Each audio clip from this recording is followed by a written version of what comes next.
ఈరోజు 1000 కోట్ల రూపాయలు విలువైన ఆస్తి మీకు ప్రభుత్వం అందిస్తుంటే దాంట్లో ఒక్క రూపాయి అవినీతి లేకుండా మేము చేశాం తల్లి.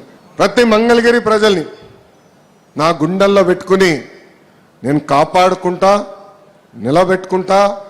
నా లక్ష్యం ఒకటే, భారతదేశంలో నంబర్ 1 నియోజకవర్గం ఏదంటే ఆలోచిస్తే దానికి చిరునామా మంగళగిరి చేసే బాధ్యత మీ లోకేష్ తీసుకుంటాడని ఈ సభాముఖం తెలుపుకుంటూ, తల్లి మీరందరూ ఒక్కసారి ఆలోచించమని కోరుతున్నాం.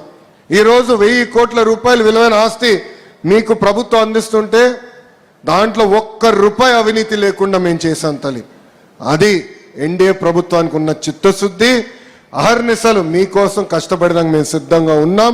ఆనాడే చెప్పా, మీకు ఏ సమస్య ఉన్నా మా ఇంటి తలుపులు 24 గంటలు మీకు తెరుచుంటుందని ఈ సభాముఖం తెలుపుకుంటూ, నాకు ఇంత అద్భుతమైన అవకాశం ఇచ్చిన మంగళగిరి ప్రజలందరికీ పేరు పేరున నా హృదయపూర్వక ధన్యవాదాలు తెలుపుకుంటూ మీ అందరి దగ్గర నుంచి సెలవు తీసుకుంటాను.